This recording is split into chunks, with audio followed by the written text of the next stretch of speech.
పెద్దపల్లి జిల్లా అడవి సోమన్పల్లిలో కూలిన చెక్ డ్యాంను బీఆర్ఎస్ నిజ నిర్ధారణ కమిటీ పరిశీలించింది.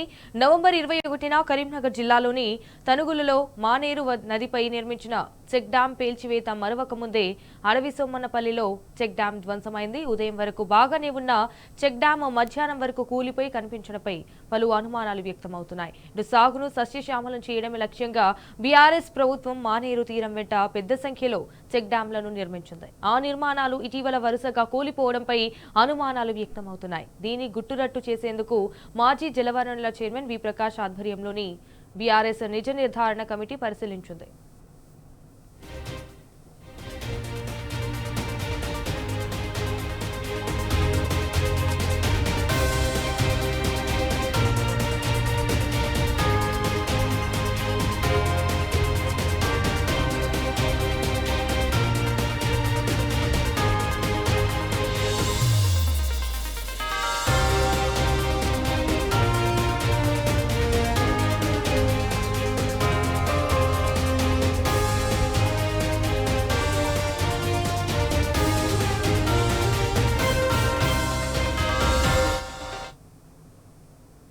వి ప్రకాష్ గతంలో జలవనరుల అభివృద్ధి సంస్థకు చైర్మన్గా పనిచేశాను.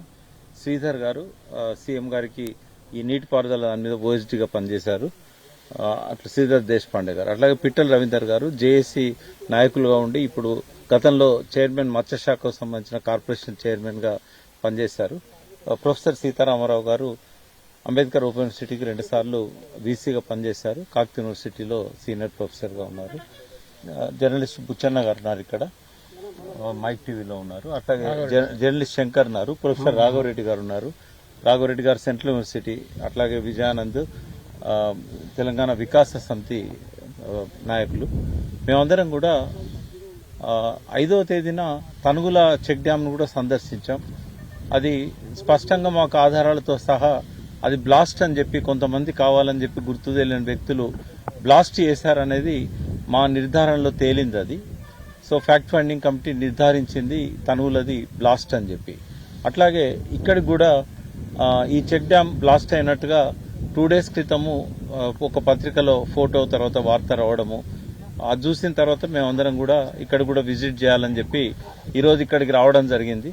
ఇక్కడికి రాకముందే మేము కొన్ని ఛానళ్లలో తర్వాత ఈ ప్రాంతంలో ఉన్న కొంతమంది ప్రజాప్రతినిధులతో కానీ ప్రతినిధులతో కానీ మాట్లాడడం జరిగింది.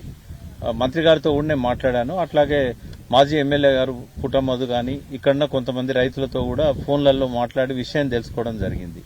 సరే, ఇది సాధారణంగా వరదలు వచ్చినప్పుడు అక్కడక్కడ చెక్ డ్యామ్స్ అనేటి కూలిపోతుంటాయి. ఇక్కడికి పైన కూడా 2 చెక్ డ్యామ్స్ మనకు మోరంచ వాగుకు పెద్ద ఎత్తున క్లౌడ్ బర్స్ట్ అయి వరదలు వచ్చినప్పుడు గత సంవత్సరం 2 చెక్ డ్యామ్స్ కూడా కూలింది మనం చూసాం. వావిలాల దగ్గర కూడా ఆ చెక్ డ్యామ్ నీళ్లు ఎక్కువ రావడం వల్ల వరదల్లో దెబ్బతినడం మనం చూసాం.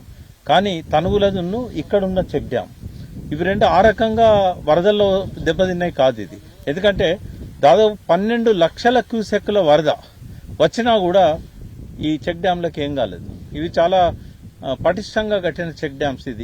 ఈ తనుగుల కంటే కూడా ఇది పెద్ద చెక్ డ్యామ్. 33 కోట్లు దీని మీద ఖర్చు పెట్టడం జరిగింది. మోరంచపల్లె వాగు వచ్చినప్పుడు కూడా ఇక్కడ పక్కన వాల్ దెబ్బతిన్నది, దాన్ని మళ్లీ పునరుద్ధరించారు. అంతేగాని చెక్ డ్యాంకి ఏం కాలేదు. అంత పెద్ద వరద వచ్చినా కూడా చెక్ డ్యామ్ దెబ్బతినలేదు. కానీ కావాలని చెప్పి కొంతమంది ఈ చెక్ డ్యాంలను వరుసగా పేల్చేస్తున్నారు.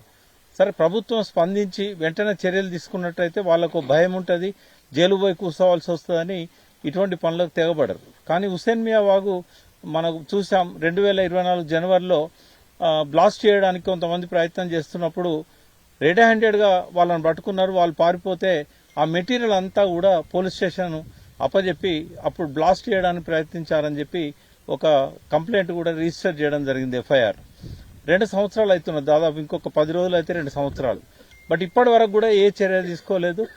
వస్తువులతో సహా దొరికినా కూడా వాళ్ళను అరెస్ట్ చేయలేదు ప్రభుత్వం.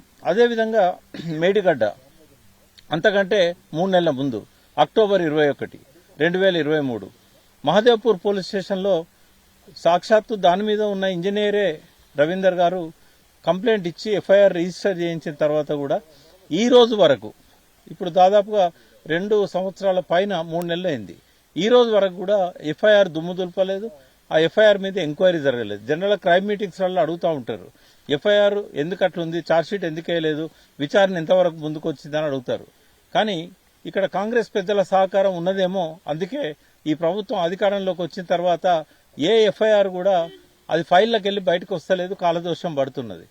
ఈ నవంబర్ 21న తనుగులది కూడా అక్కడున్న రవీందర్ అనే ఇంకొక డిప్యూటీ ఎగ్జిక్యూటివ్ ఇంజనీర్ ఆయన కంప్లైంట్ ఇచ్చారు, ఇది బ్లాస్ట్ అని చెప్పి. బ్లాస్టింగ్ కానీ మాకు పూర్తిగా నిర్ధారణ అయింది అన్నట్టుగా సౌండ్స్ కూడా వచ్చినాయని చెప్పాడు. ఇప్పుడు దాదాపుగా 20వ తారీఖు, అది ఖచ్చితంగా నెల ఇవాళకి. ఈ రోజు వరకు ఎవరిని అరెస్ట్ చేయలేదు, దాని మీద ఎటువంటి చర్య లేదు. ఇట్లా ప్రభుత్వం నిర్లక్ష్యం చేయడం వల్ల వీళ్ళకి ఎంకరేజ్మెంట్ ఉంది. ఏమైతుంది, అక్కడ ఎవరిని అరెస్ట్ చేశారు, ఎవరిని జైలు పంపారు, ఏం కాదులే అని చెప్పేసి వాళ్ళు ఈ రకమైన చర్యలకు తెగబడుతున్నారు. ఖచ్చితంగా ఇది దుష్ట చర్య, కావాలని చెప్పి పేల్చేశారు. డెబ్రీస్ అన్ని కూడా ముందుకు వస్తాయి, కొట్టుకపోతే వెనుకకు రావు. 4 కిలోమీటర్ల వరకు నీళ్లు ఆగినాయంటే ఆ ఫ్లడ్ లో డెబ్రీస్ కిందికి పోవాలి, కానీ పైన ఉన్న ఈ నీళ్లలో పడ్డాయంటే అది ఖచ్చితంగా పేలుడు వల్లనే జరిగే అవకాశం ఉంది. మేము అక్కడ సైట్ దగ్గర పోయిన తర్వాత ఇంకా చాలా విషయాలు మీకు చెప్పడం జరుగుతుంది. సో మనతో ఇంజనీర్స్ ఉన్నారు. సూపరింటెండింగ్ ఇంజనీర్గా రిటైర్డ్ అయి కేఆర్ఎంబి దగ్గర, తర్వాత డిపార్ట్మెంట్లో అనేక సేవలు అందించిన ఒకనాటి ఉద్యమకారులు, ఇవాల్టి రిటైర్డ్ ఓఎస్డీగా సీఎం గారికి పనిచేసిన శ్రీధర్ దేశపాండే గారు ఉన్నారు. వారు ఆ ఇంజనీరింగ్ నేపథ్యంలో దీని గురించి చెప్తారు. మిత్రులారా, ఇప్పుడు ఈ అడవి సోమన్పల్లి చెక్ డ్యామ్ అనేది ఇది మొత్తం ఈ మానేరు మీద కట్టిన 22వ చెక్ డ్యాంలో చివరిది.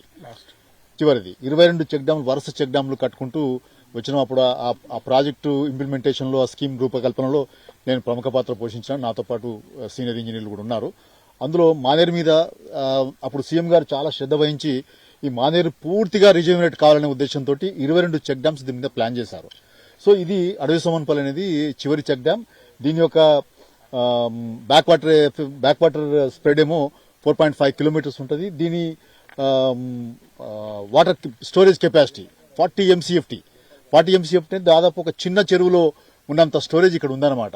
చెక్ డ్యామ్ లో నిజానికి అంత స్టోరేజ్ ఉండదు. 5 MCFT, 6 MCFT అంతే ఉంటుంది. MCFT అంటే మిలియన్ క్యూబిక్ ఫీట్. అంటే ఇటువంటి MCFTలు 1000 MCFT ఉంటే ఒక TMC అంటారు. అంటే పెద్ద రిజర్వాయర్లకు సంబంధించిన కొలతను కొలిచేటప్పుడు TMCలు చేస్తారు. ఇటువంటి చెరువులు, చెక్ డ్యాంలు విషయంలో అయితే MCFT అంటారు. సో ఇది 40 MCFT కెపాసిటీ కలిగిన చెక్ డ్యామ్ రిజర్వాయర్ మొత్తంగా 2 రోజుల్లో ఖాళీ అయిపోయింది. సో మనకు చూస్తే కనుక, అంటే మేము అక్కడికి పోలేకపోతున్నాం. ఇప్పుడు ఫోరెన్సిక్ ల్యాబొరేటరీ వాళ్ళు వస్తున్నారని చెప్పి అక్కడికి మమ్మల్ని పోకుండా నిరోధిస్తున్నారు. అయితే మాకు పత్రికలు వచ్చిన ఫోటోల ప్రకారం చూస్తే కనుక, వీడియోలు చూస్తే కనుక డెబ్రీస్ అన్ని కూడా అన్న చెప్పినట్టు వెనుక వైపు ఉన్నాయి, అంటే అప్ స్ట్రీమ్ లో ఉన్నాయి. నిజానికి వరద వస్తే కొట్టుకపోతే కనుక డెబ్రీస్ కిందికి రావాలి. కిందికి రాకుండా పైకి పోయినాయంటే తప్పనిసరిగా పైనే ఉన్నాయంటే అది పేలుడు వల్ల సంభవించిన ఆ ఇంపాక్ట్ వల్ల అవి ఎగిరి అక్కడ పోయి పడతాయి తప్పితే అవి పైకి రావు.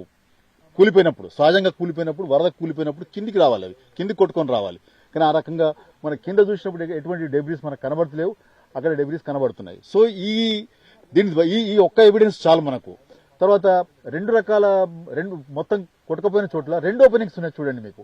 ఇంకా అక్కడికి పోతే ఇంకెన్ని క్రాక్స్ ఉన్నాయి, ఎన్ని ఓపెనింగ్స్ ఉన్నాయి అనేది మనకు స్పష్టంగా అర్థమయ్యే అవకాశం ఉంటుంది. కానీ మనకున్న ప్రాథమిక నివేదిక ప్రకారం తప్పనిసరిగా అది పేలుడు వల్ల సంభవించిన సంఘటన అని మనకు అర్థమవుతున్నది. అట్లనే మన ఇంజనీర్లు ఇచ్చిన ఎఫ్ఐఆర్ లో కూడా, వాళ్ళు ఇచ్చిన కంప్లైంట్ లో కూడా విధ్వంసక చర్య జరిగింది, దీని మీద తప్పనిసరిగా చర్య తీసుకోవాలని చెప్పి వాళ్ళు ఎఫ్ఐఆర్ లో వాళ్ళ అభిప్రాయాలు నమోదు చేశారు. దాన్ని కూడా వాళ్ళ అభిప్రాయాల ప్రకారం ఎఫ్ఐఆర్ కూడా పోలీసులు నమోదు చేస్తున్నారు. కాబట్టి తప్పనిసరిగా వాటి మీద చెప్పినట్టు గతంలో వచ్చిన ఏ ఎఫ్ఐఆర్ మీద కూడా ఎంక్వైరీ జరగలేదు. కానీ ఇవాళ ఈ నెల రోజుల్లోనే 2వ సంఘటన ఇది. చాలా దుర్మార్గమైన, తీవ్రమైన సంఘటన ఇది. దీన్ని తెలంగాణ ప్రజలు గమనిస్తున్నారు. కేంద్ర మంత్రి బండి సంజయ్ గారు ప్రకటించారు, మరి నిర్మాణ లోపం జరిగితే ఆ కాంట్రాక్టర్ని బాధ్యులను చేయాల్సి ఉంటుంది కదా. మరి ఇక్కడ నిర్మాణ లోపం వల్ల జరిగితే ఇక్కడ కాంట్రాక్టర్ని బాధ్యులు చేయాల్సి ఉంటుంది కదా. కానీ ఇంజనీర్లు మాత్రం తప్పనిసరిగా వాళ్లకున్న ఎవిడెన్స్ ప్రకారము విధ్వంసం జరిగిందని చెప్తున్నప్పుడు ఆ కోణంలో కూడా ఇన్వెస్టిగేషన్ జరగాలి. ఒకవేళ నాణ్యత లోపమే జరిగితే కనుక ఆ కోణంలో కూడా ఇన్వెస్టిగేషన్ జరగాలి. ఆ కాంట్రాక్టర్లను దోషులను పెట్టి నిలబెట్టాలి. అక్కడ తనుగుల కాంట్రాక్టర్ ఎవరండి?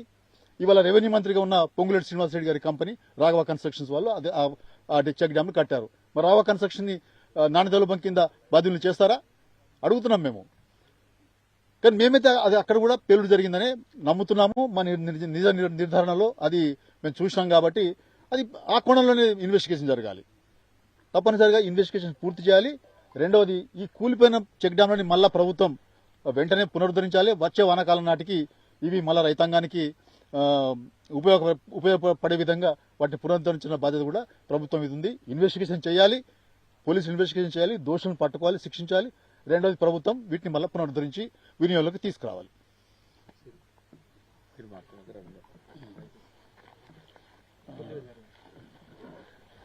మీడియా మిత్రులందరికీ నమస్కారం. ఇప్పటికే నాకంటే ముందు మాట్లాడిన పెద్దలంతా కూడా చాలా సవివరంగా మాట్లాడినరు. అటు సాంకేతిక పరమైన విషయాలే కాకుండా మిగతా పాలనాపరమైన లోపాలు, రాజకీయపరమైన సంబంధాల గురించి కూడా చర్చించడం జరిగింది. ఇక్కడ మనం ఆలోచించాల్సిన విషయం ఏమిటంటే, క్లియర్గా ఈ ఒక నెట్వర్క్ అనేది ఇట్లా కింది నుంచి మీ దాకా ఏదో ఒక సంబంధం ఉన్నదనేది చాలా స్పష్టంగా అర్థమవుతున్నది. ఎందుకంటే ఈ జలవనరుల విధ్వంసం అనేది చాలా ప్రమాదకరమైన ధోరణి. ఇప్పుడు మన చెప్పినరు ఎక్కడ కూడా ఇటువంటి పద్ధతి లేదు. ఇప్పుడు మన తల్లిని పిల్ల చంపుకున్నట్టే ఉన్నది ఇప్పుడు ఇదంతా. ఇది కరెక్ట్ కాదు. అయితే ఇప్పుడు ఈ విషయంలో ఎట్లయితే ఇప్పుడు హుసేన్ మియాబాగ్ దగ్గర జనం అప్రమత్తమై వాళ్ళు ఆ చెక్ డ్యామ్ను రక్షించుకున్నారు. ఇప్పుడు ఇక్కడ చూడబోతున్నామో ఏమవుతున్నది, ఇటువంటి చోట ఈ ఇసుక మాఫియా కావచ్చు, ఇంకెవరైనా కావచ్చు, దీని వెనుక ఎవరున్నారో కానీ ఖచ్చితంగా ఎవరో ఉన్నారు దీని వెనుక. లేకపోతే ఇట్లా జరగదు, ఇంత ప్లాన్డ్గా జరిగే అవకాశం లేదు. కాబట్టి వీళ్ళు ఎవరున్నా కానీ వీళ్ళ వెనుక ఉన్న లింక్ అయితే మాకు పైదాకా ఉన్నది అనేది చాలా అనుమానించాల్సిన విషయం. ఖచ్చితంగా ఉన్నదనే మేము భావిస్తూ ఉన్నాం. కాబట్టి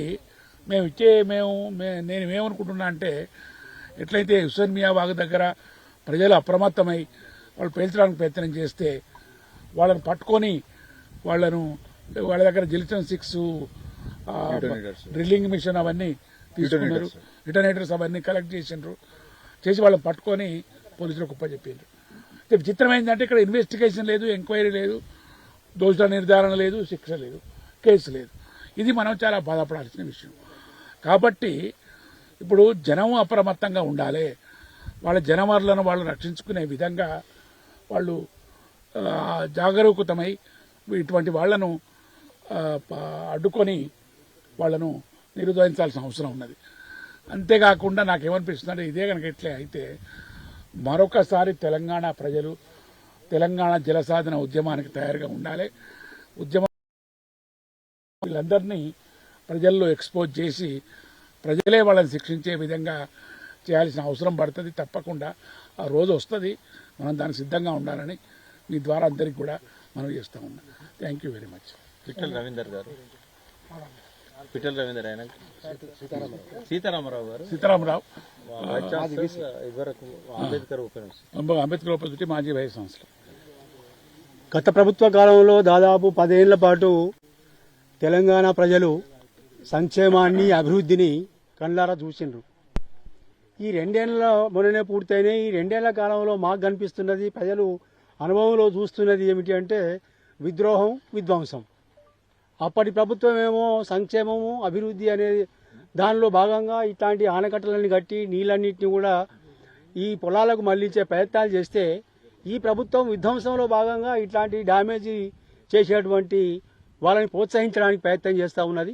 కేవలం ఒక్క సోమన్పల్లి ఇక్కడ మత్స్యకారులు, ముఖ్యంగా రైతులతో పాటుగా మత్స్యకారులకు సంబంధించిన దాదాపు ఇక్కడ 300 కుటుంబాల వరకు ఈ జలాశయం మీద ఆధారపడి బతుకుతుందని ఇప్పటిదాకా రైతులు చెప్తా ఉన్నారు, మత్స్యకారులు చెప్తా ఉన్నారు.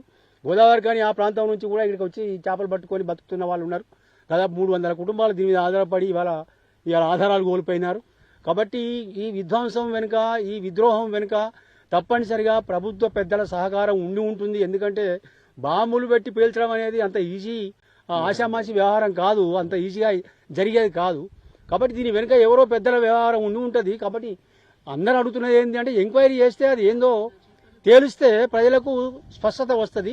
ఇప్పుడు ఇంకా 23, 22 చెక్ డ్యాములు ఇట్లాంటి వాటిలో ఇప్పటికే 2 పోయినాయి.